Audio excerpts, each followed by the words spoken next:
اعوذ باللہ من الشیطان الرجیم بسم اللہ الرحمن الرحیم الحمد للہ رب العالمین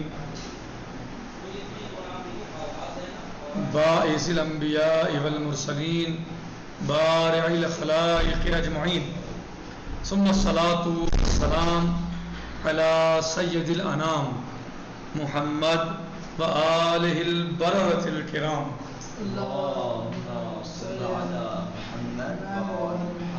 وعجل فرجہم۔ کتاب شرائع الاسلام میں ہمارا درس تھا نماز آیات کے بارے میں۔ کل ہم نے نماز آیات کیسے پڑھی جاتی ہے وہ طریقہ سمجھنے اور سمجھانے کی کوشش کی قدر امکان۔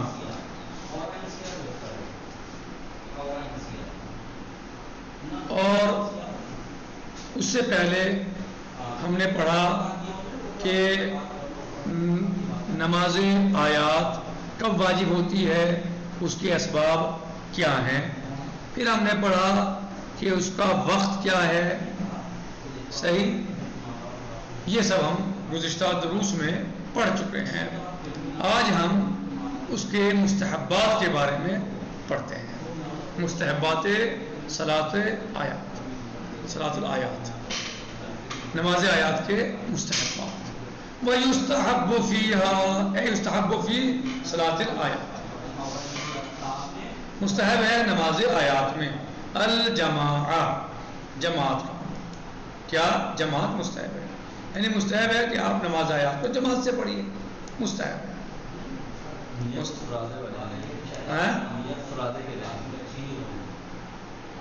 فراد کیوں رہے گی، جماعت کی رہے گی، مستحب تھوڑی نماز آیات، نماز آیات واجب ہے، تو نماز آیات جماعت سے پڑھی جانا مستحب ہے، نماز آیات کا جماعت سے پڑھنا مستحب ہے۔ وَإِطَالَةُ الصَّلَاةِ بِمِقْدَارِ زَمَانِ الْكُسُوفِ، اور نماز کا لمبا کرنا کسوف کی مقدار، جب تک یعنی کسوف ہو رہا ہے، کسوف شمس، اس وقت تک آپ نماز آیات کو پڑھیں۔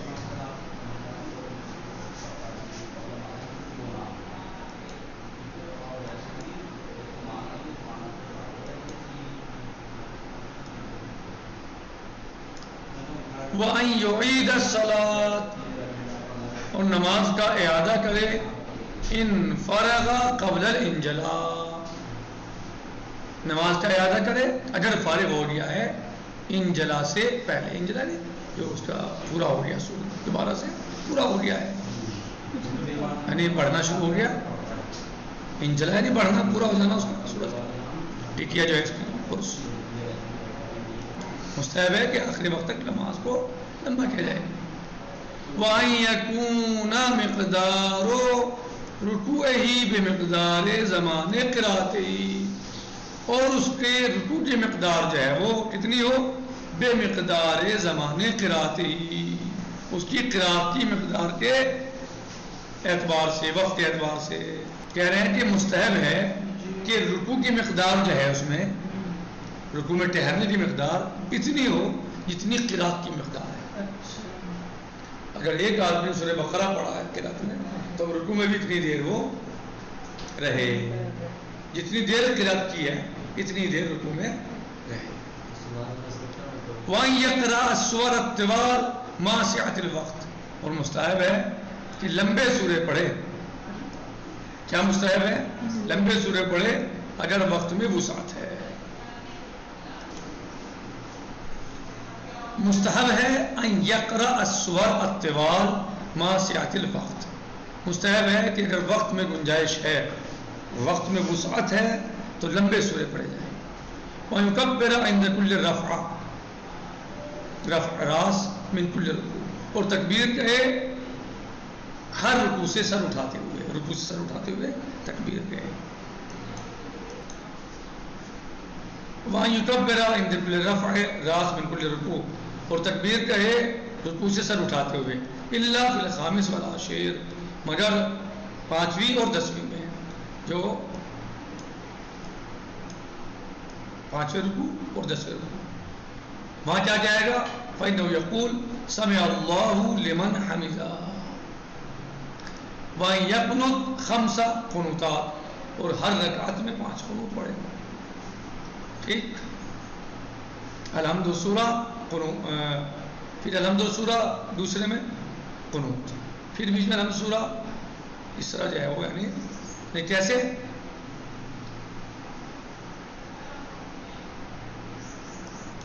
یعنی ہر دوسرے اس میں قنوت پڑھے گا، دوسرے رکوع سے پہلے قنوت پڑھے گا. یہ ٹوٹل جو ہے 10 رکوع ہوئے، 5 قنوت ہو جائیں گے. کتنے؟ 5 قنوت.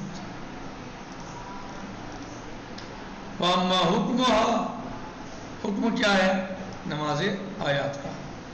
فَمَسَائِلُهُ 3، 3 مسئلے ہیں. الاولیٰ یعنی المسئلۃ الاولیٰ، اذا حصل الکسوف فی وقت فریضہ حاضر، اگر کسوف الشمس حاصل ہو یعنی سورج کو گرہن لگے، کب؟ جب نماز 15 میں سے کسی ایک کا وقت ہو، فریضہ حاضرہ میں سے کسی ایک کا وقت ہو. یعنی فریضہ جو ہے وہ یہ کسی ایک فریضے کا وقت ہو.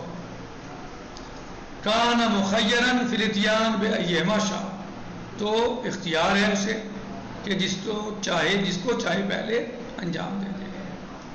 کیا ہے؟ جسے چاہے پہلے انجام دے دے. یعنی نماز یعنی سورج گرہن بھی ہو رہا ہے اور مان لیں نماز ظہر کا وقت ہے، تو اختیار ہے کہ جسے چاہے انجام دے پہلے. ما لم یتضیق الحاضر فتکون اولا، اگر نماز حاضرہ کا وقت مضیق نہیں ہے، تنگ نہیں ہے، ایسا نہ ہو کہ آپ نماز آیات پڑھیں تو نماز ظہر کا وقت نکل جائے، تو پھر اولا کیا ہے؟ آپ نماز ظہر پڑھیے پہلے. ٹھیک. وقیل، اگر نماز حاضر کا وقت تنگ نہیں ہے تو اولا کیا ہے کہ نماز آیات پڑھ لیجیے. لیکن اگر نماز حاضرہ کا وقت تنگ ہے تو پھر اسی نماز حاضرہ پڑھی جائے گی. بات واضح ہوئی؟ لیکن اگر وقت تنگ ہے تو اولا ہے کہ آپ پہلے اسے پڑھیں. اگر تنگ نہیں ہے فتکون اولا، اولا کیا ہے کہ نماز آیات پہلے پڑھیں. وقیل الحاضرہ اولا مطلقاً، اور ایک قول یہ ہے کہ حاضرہ مطلقاً اولا ہے. ایک قول کیا ہے کہ حاضرہ جو ہے وہ اولا ہے مطلقاً، چاہے وقت تنگ ہو یا وقت تنگ نہ ہو.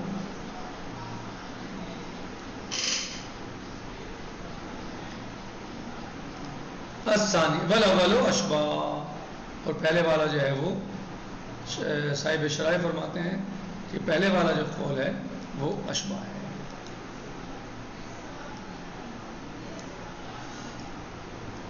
الثانیہ المسئلۃ الثانیہ اذا اتفق الکسوف فی وقت نافلۃ اللیل، اگر کسوف جو ہے وہ متفق ہو جائے نافلہ لیل کے وقت میں،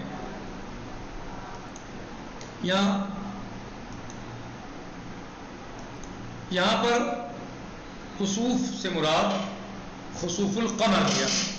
کیا لیا ہے؟ خسوف القمر، کیونکہ خسوف جو ہے وہ دونوں پہ اطلاق ہوتا ہے اس کا، خسوف الشمس بھی اور قمر بھی. تو یہاں خسوف سے مراد جو ہے وہ قمر ہے. ظاہر ہے رات میں نافل لیل انسان نافل لیل کا وقت ہے، نافل لیل کا وقت ہے تو رات ہے، اس وقت سورج طلوع ہوتا ہے، اس وقت سورج نہیں ہوتا بلکہ چاند ہوتا ہے. تو اتفاق ہو جائے، متفق ہو جائے، مثلا چاند جو ہے نافل لیل کے وقت میں، فالکسوف اولا، تو اولا کیا ہے کہ آپ پہلے کیا پڑھیں؟ چاند گہن کی نماز پڑھیں، نماز آیات پڑھیں. ولو خرج وقت النافلہ، اگرچہ نافلہ کا وقت ہی کیوں نہ نکل جائے. ٹھیک، نافل لیل کا وقت نکل ہی کیوں نہ جائے، آپ پہلے کیا پڑھیں گے؟ نماز آیات. ثم یقضی النافلہ، اگر وقت نکل گیا تو پھر آپ بعد میں نافلہ کی قضا کریں گے. ٹھیک.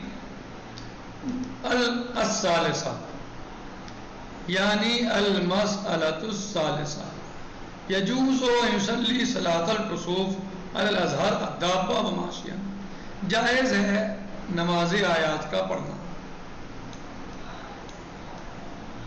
سواری کی پشت پر، دابہ ہے جانور وغیرہ جس پر سوار ہوتے ہیں، اس کی پشت پر پڑھنا بھی جائز ہے اور چلتے ہوئے پڑھنا بھی جائز ہے۔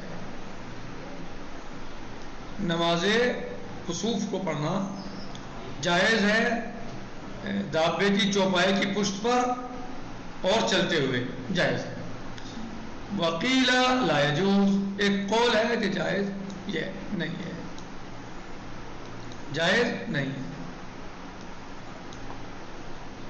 لا یجوز ذالک الا مع العذر، ایک قول یہ ہے کہ جائز نہیں ہے مگر عذر کے ساتھ، اگر معذور ہو تو پھر تو جائز ہے، لیکن عام طور سے جائز نہیں ہے۔ وَهُوَ الْأَشْبَهُ، صاحب شرائع فرماتے ہیں کہ یہی اشباہ ہے کہ اگر کوئی عذر ہے تو چوپائے کی پشت پر نماز پڑھنا اور چلتے ہوئے پڑھنا جائز ہے، اگر عذر نہیں ہے تو جائز نہیں ہے۔ وصلی اللہ علیہ سیدنا محمد وآلہ الطاہرین۔ فصل رابع انشاءاللہ صلاۃ اموات میں ہے، وہ کل آئے گا۔ السلام علیکم ورحمۃ اللہ وبرکاتہ، فی امان اللہ، خدا حافظ۔